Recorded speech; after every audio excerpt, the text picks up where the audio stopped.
I wish to take this earliest opportunity to congratulate the President for listening to the people and subsequently dismissing the cabinet. His action was a demonstration that indeed sovereign power belongs to the people, as captured under Article 1 of the Constitution. And also it's a message to all of us that our President is a listening President. The noises that we have been having, the President has acted, and on my own behalf and on behalf of the residents of Bomet, I want to congratulate the President for that very bold move that he took yesterday by dismissing the cabinet. I want also to believe that, as he mentioned yesterday, that he will be consulting widely, that the people will be appointed to that position will be a people that will support the President in his agenda, a people that will be humble enough to listen to everybody, even the border guys, the mamambokas, as we mentioned when we were campaigning. So we are praying for the President for God guidance and wisdom as he do the consultations and as he prepares to appoint a new cabinet. Otherwise, I want to assure him of my support and the support of the people of Bomet. Pongezi sana rais kwa ile kazi ulifanya jana. On the same breath, I wish to commend everyone who took part in exercising their constitutional right to assemble, picket, and present their petitions to my office yesterday. Of course, you remember I mentioned the day before yesterday that I will be receiving visitors. In the evening of the same day, I think it changed because I expected to see chances. But unfortunately, I think the story changed and the issues changed. But all the same, we want to listen because everybody who participated yesterday is a resident of Bomet, and at the end of the day, we must listen. So that is the beauty of our democracy. However, I wish to condemn what happened. The violence that was witnessed was uncalled for. And from the talks in social media, and later on when they addressed the press outside my office, everybody called the message and the intentions of those demonstrations yesterday. They were out to destroy property, and they were out to kill. They were after lives. And you can get from this, the speakers who spoke yesterday. One even was threatening that and telling me that you are lucky that we didn't get you. Otherwise, it will be a different story. So that is a very clear message that probably the multitude meant well for all of us. But a few individuals wanted to take advantage of that and destroy our properties and even kill some of us. That is the message, and that is what we can decode from the speeches that were made yesterday. So that one we want to condemn. And it is unfortunate because that demonstration was led by a member of our county assembly. And I want to call upon the assembly to take the necessary actions against that member. Even leading demonstrators to the assembly itself was uncalled for. So I think the assembly, the speaker, and the relevant committee in the assembly should take actions against that member. Otherwise, I want to confirm to you that I did receive your memorandum. I have your issues.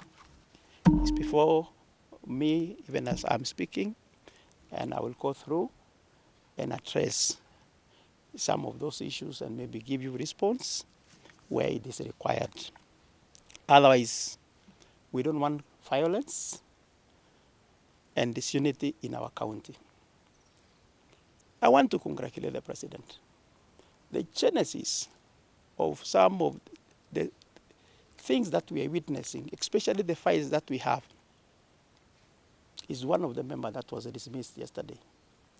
Some of the monies that were used in organizing those demonstrations came from the same fellow, and I've been complaining.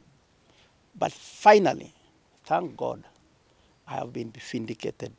What I've been saying all along. You saw the way people are celebrating. It's not only Bomet. Yeah? The 47 counties. So that means Barchok has been right all along. Had we listened to ourselves when we spoke earlier on, we would not be where we are at the moment. But we thank God that the genesis of our problems is over. And I am looking forward to a new beginning, even in terms of relationship with our leadership in Bomet. Otherwise, Rais, thank you, Sana. Thank you so much for solving our problem. And for solving a problem for so many of us in this country. Because as much as 22 CSS were sent home, I think only one was isolated, and you saw the way people were celebrating. I'm also celebrating, and maybe the course of this day, I will invite you to some celebration, because now Bomet is back to the right track in terms of our relationships and even in terms of development. Thank God. Mungu ni nani? So my office wishes to acknowledge the receipt of your petition, as I have mentioned. That was received by the security officers, and the reason why it was received is because of the reasons that I have mentioned, because intelligence revealed that the demonstration was not peaceful. They were coming after me, after my life and properties of the county. So, but I want to thank the security officers they received, and subsequently the same was delivered to me. We commit to carefully peruse through all these concerns as captured in the document you submitted, after which we shall be informing the public about our next course of action. However, there are some few things I want to address. Partly some of those issues have been mentioned in your petition. I want to start with water. I don't want to look like I'm very responsible. I'm listening because I'm also affected. When you don't have water in your businesses, particularly in Bomet, I also don't have water in my office. So when you cry, I'm also crying. And I don't want to run away from my responsibility. So I want to tell the residents of Bomet, if we have to organize demonstration, let us go to KPLC. Why should your electricity be disconnected, yet the bills have been paid? Except for 3 schemes. The rest, out of 14, the rest are 0. There are counties that have huge bills, and they have not been disconnected. Every time we go to our local KPLC offices, we are told these are instructions from above. Thank God, some of the people were removed yesterday. And I want to tell our senator, because he also is part of this problem, please let us not take advantage of our misfortunes, the pressures that we have, the challenges that we have to play politics. And at the end of the day, our people are suffering. And the reason why I'm saying that, I know. I didn't want to go public on the same, but I don't want to take blame at the same time. Everybody has to carry his own cross. And if you want to use your connections up there to disadvantage the people the people who elected you, shame on you. And this is the same thing that happened even with our dam side. And the person who was leading the demonstration yesterday, Victor himself, can confirm that. Because at some point I was using my phone, talked to him, and then I used the same phone. Victor talked to him on the issue of the dam side. But instead of assisting us, he went round. Now anaambia watu wakanyagie so that I can feel. I'm not the one who is suffering. It will be the people of Bomet. Similarly, the ICT center in the software factory. They went to the offices, to the ministry, telling the ministry that there is no land. This one should be taken to another place. Yet you have been elected by these same people that you want them to be disadvantaged. Shame on you. And I'm not going to take it any more lightly. I've been suffering for long in silence. So it is high time that everybody takes responsibility for whatever actions that they are part of. I don't want my people to be disadvantaged.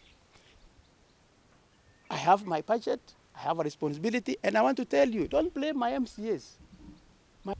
I don't expect an MCA to stand in public and prosecute issues.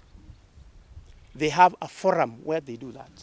That I want to mention is on salaries. And I want to say, hakuna mtu achalibwa in the executive, except for water company that has been having its own problem. I agree, we have a problem in that Pomwasco. We have a problem. And I mentioned the other day steps that we have taken, including writing letters to the Office of the Auditor General to come and audit that entity. And they responded last week. So the only thing that we are waiting for is for this budget to be loaded, then we facilitate them so that they can come and audit. Assembly has also taken action, and we have a very comprehensive report that has come to my desk that was released, I think, one month ago or 2 months. So I have a very comprehensive report. We also have reports from the board and my own reports through my own intelligence. So the only thing that we need to do is to harmonize and see ways of reorganizing that for Moscow so that they service electricity bills, they supply water, and they also pay salaries to their employees.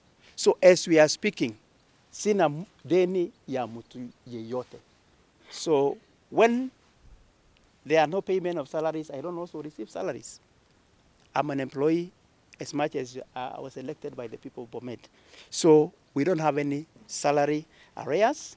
Of course, we received very late our disbursement as counties. We still have one that is pending. Probably it will be rolled over to this financial year. And that is money that was supposed to be used last financial year. But we don't complain. We know the challenges that we have as a country.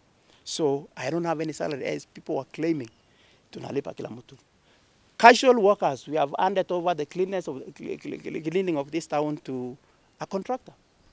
So we pay and nalipa watu wake.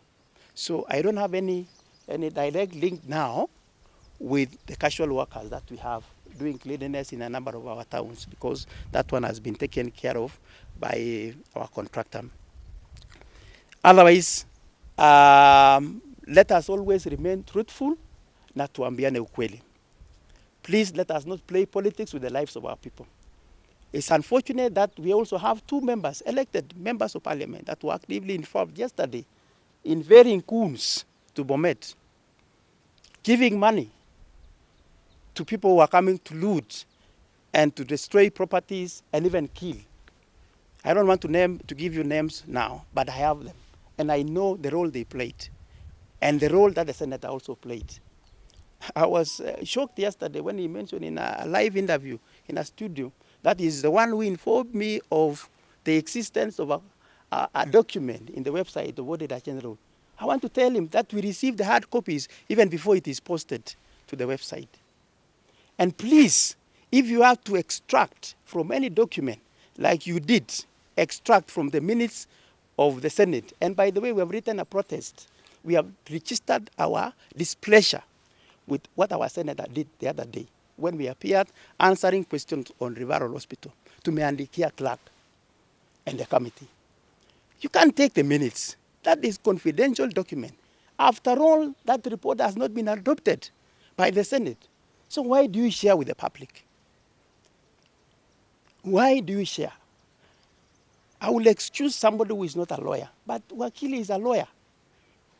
So please behave and let us give the right information to the public. Let us not misinform the public. Let us not edit public documents just to suit the message that you want to give to the public. I don't run away from my responsibility. I don't run away from accountability. And I want to be transparent to the people of Bomet. And I've said, please, if there is any issue, ask. And that is why even I go sometimes, most of the time I'm in these radio talk shows. And I've encouraged even the presenters, please, if there is one person who has been criticizing my administration, I want you to give that person, let him ask a question or ask the question, and I will respond. Because I don't want him or her to discuss me when I'm not there to answer. So I'm open. And I've said the first person that I'm serving is our supreme being, that is our God. You may not understand my intentions, but there is one who understands. So I've served you in good faith. And it is always my principle that we build good relationship with all the leadership.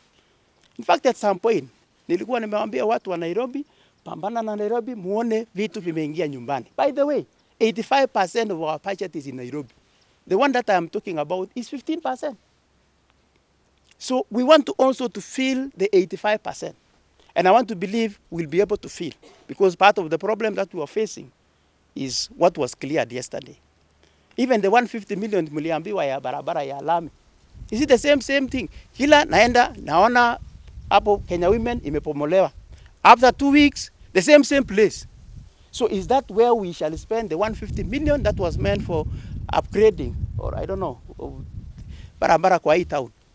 So, but I want to thank God that the president has cleared the way for us so that we can also benefit kama watu wa Bomet. So please, let us not play politics with the people of Bomet. Today, twende siasa. From today, twende siasa. I will not be keeping quiet. So, hata wewe usinyamaze. So, twende 100% siasa. But I want to promise the people of Bomet that I will deliver. Charge me on my performance in 2027. As much as I've talked that nitaingia siasa vizuri, I will not fail you, because mumeniheshimu and you have given me a chance to serve as the governor of Bomet. So I will not fail in that, because by failing you, I'm first of all failing God, who has given me a chance. And for your information, anybody who has fought me, I normally say I serve under the grace of God. And if you fight me, I want to assure you that you will be disgraced. And this is not the first time I'm saying that. And a number of people who have done that have been disgraced. Because sina ubaya na kila mmoja wetu. I don't have. And I am not saying that for the sake of politics. Sina ubaya, sina moyo mbaya na whoever. Even my opponents, wenye tulichapana nao kisiasa, sina ubaya. Siasa ni siasa. But when it comes to service, when it comes to respecting you as an individual, as a person, when it comes to respecting your family and respecting everybody, ninafanya hiyo kwa moyo wangu. And this is, I've not changed. This is what I was when I was a class teacher. This is what I was when I was a deputy governor. This is what I am when I'm the governor. And this is what I will be tomorrow. I don't know. Ile itakuja kesho. But I know I will not change. And I know I will not let you down. So be open. Tell me, when we meet in function, tuelezane, lakini kwa njia ya heshima. Sawa sawa? That is what I'm just requesting. Otherwise, I think those are some of the issues that I wanted to address. Ako ambacho kitawatesiya ngipsigis.